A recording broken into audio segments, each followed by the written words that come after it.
نذيرا وداعيا إلى الله بإذنه وسراجا منيرا والصلاة والسلام على شمس الهداية واليقين وسلم تسليما كثيرا أما بعد. قال الله تبارك وتعالى في كلام المجيد والفرقان الحميد: فأعوذ بالله من الشيطان الرجيم بسم الله الرحمن الرحيم. يا أيها الرسل كلوا من الطيبات واعملوا صالحا إني بما تعملون عليم. وقال الله تبارك وتعالى في مقام الآخر: وابتغي فيما آتاك الله الدار الآخرة ولا تنس نصيبك من الدنيا وأحسن كما أحسن الله إليك ولا تبغ الفساد في الأرض إن الله لا يحب المفسدين. وقال النبي صلى الله عليه وسلم: لا يدخل الجنة جسد غذي بالحرام.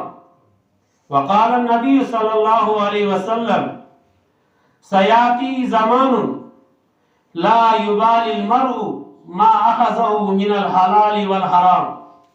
وقال النبي صلى الله عليه وسلم: عمل الرجل بيده وكل بيع مبرور أطيب الرزق.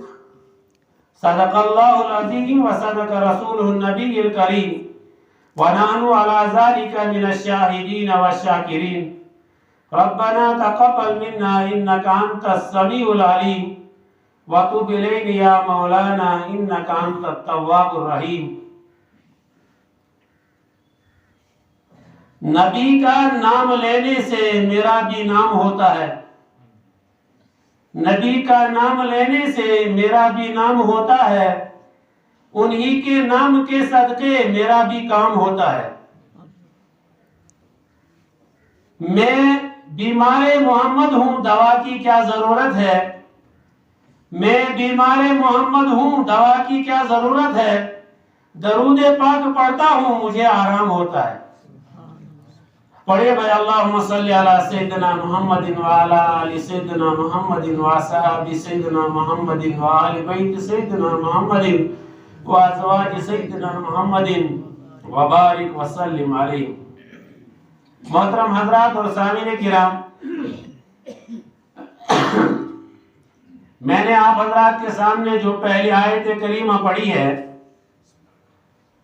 یہ 18ویں پارے سورہ مومنون کی آیت نمبر 51 ہے.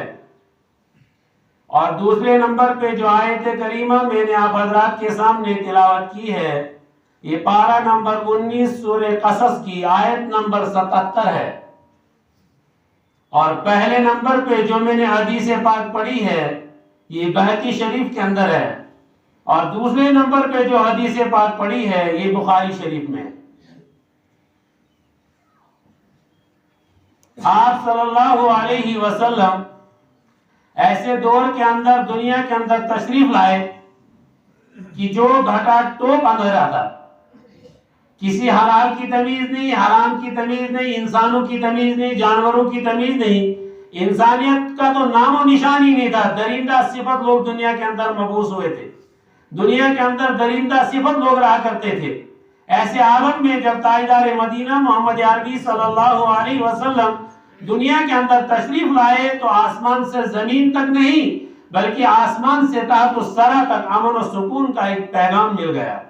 اسی لیے آپ صلی اللہ علیہ وسلم کو اللہ تبارک و تعالی نے رحمت للعالمین فرمایا، شفیع المذنبین فرمایا، راحت العاشقین فرمایا، ہے نا؟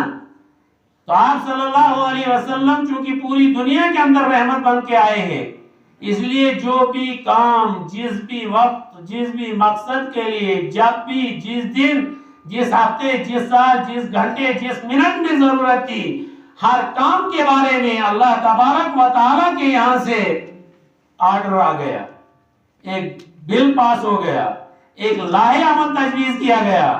کون سی چیز حلال ہے، کون سی چیز حرام ہے، کون سی جائز ہے، کون سی ناجائز ہے، کتنا کھانا ہے، کتنا نہیں کھانا ہے، ایک دوسرے کے آپس کے حقوق کیا ہے، انسانیت کے حقوق کیا ہے، ماں باپ کے حقوق کیا ہے، بہن بھائیوں کے حقوق کیا ہے، ازواج مطہرات کے حقوق کیا ہے، زوجین کے حقوق کیا ہے، خادموں کے حقوق کیا ہے، آقاؤں کے حقوق کیا ہے، بادشاہوں کے حقوق کیا ہے، رعایا کے حقوق کیا ہے.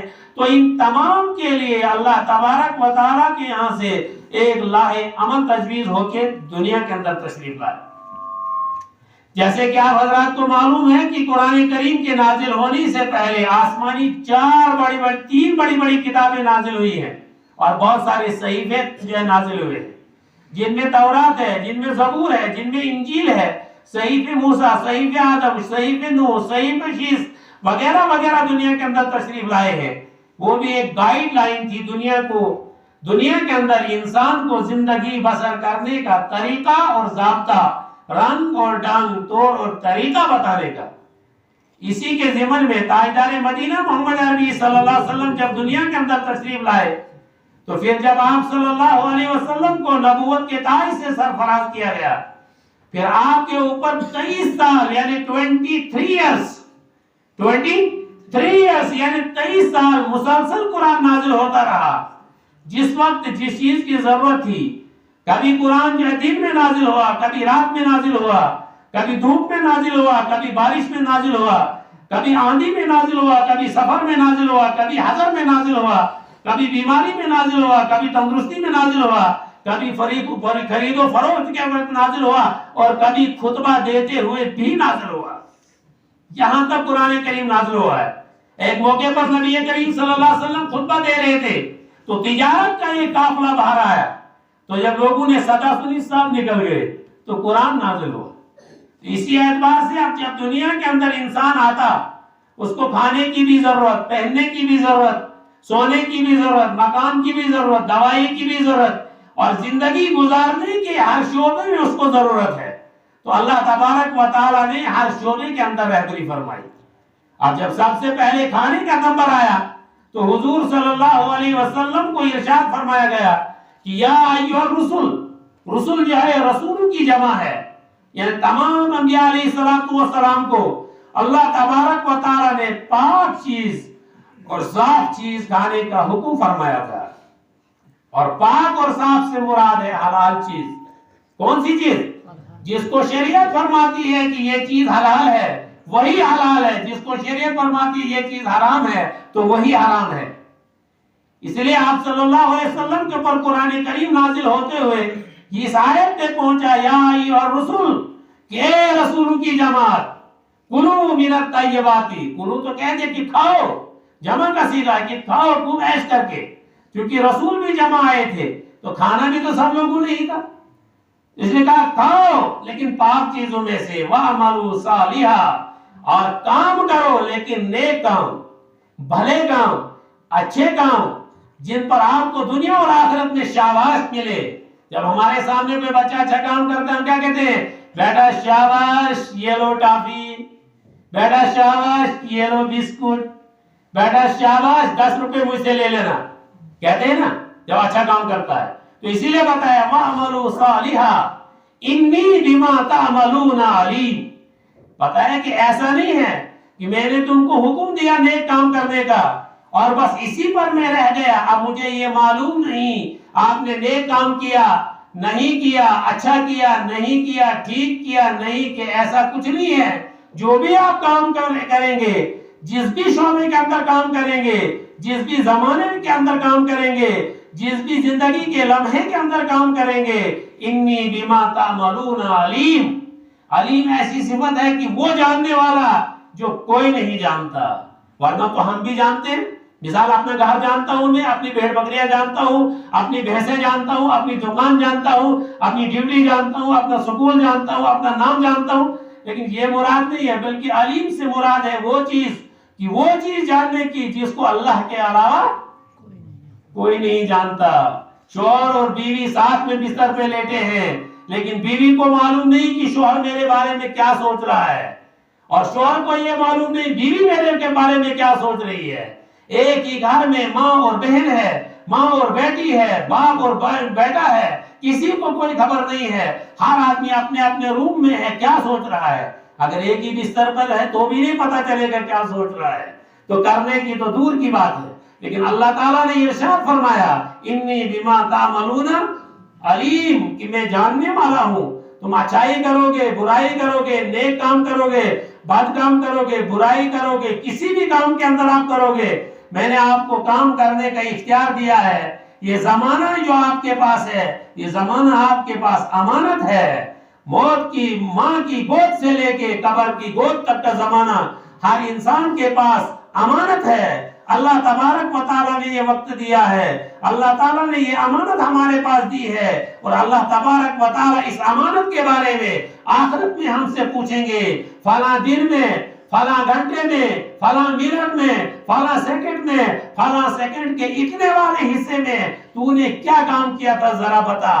ہم تو شام کا کھانا صبح کو بھول جاتے ہیں، تو زندگی بھر کی اتنی بڑی سٹوری ہمیں کہاں یاد رہے گی؟ لیکن اللہ تبارک و تعالیٰ نے ہمارے دونوں کندھوں کے اوپر کرامن کاتبین کو مقرر کیا ہے، اور وہ کرامن کاتبین ہماری اچھائیوں اور برائیوں کو نوٹ کرتے ہیں۔ لا یغادر صغیرۃ ولا کبیرہ، قرآن کریم نوٹ کرتا ہے کہ وہ کسی آپ کے چھوٹے گناہ کو بھی نہیں چھوڑیں گے، کسی بڑے گناہ کو بھی نہیں چھوڑیں گے، کسی چھوٹی چیز کو بھی نہیں چھوڑیں گے، کسی بڑی چیز کو بھی نہیں چھوڑیں گے، مگر وہ نوٹ کریں گے۔ وہی نامہ اعمال ہمیں آخرت میں دیا جائے گا، اور وہی نامہ اعمال ہمارا ڈپلومہ، ہماری ایک سرٹیفکیٹ، ہماری ایک سند ہوگی کہ زندگی کے کس گوشے میں کون سا کام کیا ہے، زندگی کے کس گوشے میں کیا کام کیا ہے، زندگی کے کس مقام پہ کون سا کام کیا ہے، زندگی کے کس لمحے میں کیا کام کیا ہے۔ اور ارشاد فرمایا اے مسلمانوں، کیا کہا؟ اے مسلمانوں کہا نا، دوسری جگہ ارشاد فرمایا سورہ بقرہ کے اندر آیت ہے یا ایھا الذین آمنوا کلوا من الطیبات، کہ اے ایمان والو پاک چیزوں میں سے کھاؤ، صاف چیزوں میں سے کھاؤ۔ ایک مرتبہ نبی کریم صلی اللہ علیہ وسلم جو ہے ارشاد فرما رہے تھے کہ اطیب طعامکم ما کسبتم، کہ تمہارے کھانوں میں سے سب سے پاک اور صاف چیز وہ ہے جو تم نے اپنے ہاتھوں سے کمائی ہے، جو تم نے اپنے ہاتھوں سے کمائی ہے۔ پھر کیا کہا؟ پھر صحابہ نے سوال کیا ای القصب اطیب، کہ اے نبی کریم صلی اللہ علیہ وسلم کون سی چیز پاک ہے؟ تو آپ صلی اللہ علیہ وسلم نے جواب دیا عمل الرجل بیدہ، کہ مرد کا کیا ہوا کام اپنے ہاتھ سے، کیونکہ کام کرنے کا جو ہے نمبر ہے وہ مرد کا ہی ہے، اس لیے عورت کو نہیں کہا۔ اور اگر عورت بھی کام کرے تو کوئی مذائقہ نہیں ہے، عورت چونکہ مرد کے تابع ہے، بغیر ضرورت کے قرآن کریم کے اندر عورت کا نام بھی نہیں آیا ہے، عورت کا تذکرہ بھی نہیں آیا ہے، مردوں کے تابع ہو کے عورتوں کا تذکرہ اور عورتوں کا نام آیا ہے، آیا ہے نا؟ جیسے موسیٰ یا عیسیٰ، کیا ہے؟ تو یہ کس وجہ سے؟ یہ ضرورت کی وجہ سے۔ تو بہرحال ارشاد فرمایا، تو آپ صلی اللہ علیہ وسلم نے کہا کہ عمل الرجل بیدہ، کہ مرد کا کیا ہوا کام اپنے ہاتھ سے، وَكُلُّ بَيْءٍ مَبْرُورٍ، اور ہر وہ خرید و فروخت جو نیکی پر ہو، جو بھلائی پر ہو، یہ نہ کہ انگوچم 5,000 روپے خدا کی قسم آسیان سے والتے دیں بغیر نہ پائے، ایسا ہو ہی نہیں سکتا۔ کہاں سے جوٹ متعلیہ کہہ رہا ہے اس پر کیسے نہ غیر کام، جھوٹی قسم کھا کے وہ بیچ رہا ہے اور یہ کہہ رہا کہ نا بالکل چینی سمجھ میں نہ پائے، ایسا ہو سکتا ہے؟ زیادہ نہیں لے گا، کام تو لینا اس نے ضروری ہے، کیونکہ وہ بھی تو اسی لیے بیٹھا ہے۔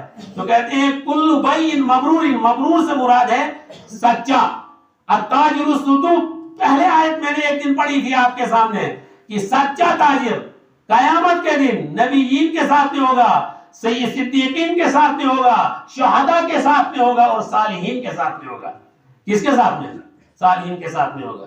دوسری حدیث جو پڑھی، آپ صلی اللہ علیہ وسلم نے ارشاد فرمایا کہ جنت خالہ جی کا گھر نہیں ہے۔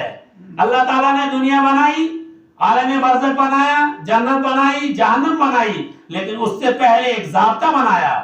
جنت میں جانے والے کون ہوں گے، جہنم میں جانے والے کون ہوں گے؟ آپ کو معلوم ہے کہ ہم ہندوستان کے اندر رہتے ہیں اور ہمیں ہندوستانی ہونے کے خود بھی فخر ہے کہ ہم ہندوستانی ہیں۔ اس کے باوجود اگر ہمیں یہاں سے باہر جانا ہوگا تو کوئی بھی ملک ہمیں ایکسپٹ نہیں کرے گا جب تک ہمیں وہاں کا وزٹنگ کارڈ نہ ملے گا، جب تک ہمیں وہاں جانے کی اجازت نہ ملے گی، جب تک ہم ہندوستان سے پاسپورٹ جو تیار نہیں کریں گے تب تک ہم کسی ملک میں نہیں جا سکتے۔ تو بغیر پاسپورٹ کے ایک آدمی دنیا کے ایک ملک سے دوسرے ملک میں نہیں جا سکتا، بغیر آئیڈینٹی کارڈ کے ایک آدمی پولیس اسٹیشن کو کراس نہیں کر سکتا، بغیر آدھار کارڈ کے آدمی کا کوئی ڈپلوما، کوئی سرٹیفکیٹ، کوئی ایڈمیشن، کوئی فارم، حتیٰ کہ آج کے دور میں گلہ بھی نہیں مل سکتا۔ تو بغیر کسی کام کے جنت میں جائیں گے؟ یہ ہمارا خواب ہے، خیال ہے اور بیکار ہے اور عبث ہے۔ اس کے لیے محنت کرنی پڑے گی، اس کے لیے کیا کرنی پڑے گی؟ محنت کرنی پڑے گی۔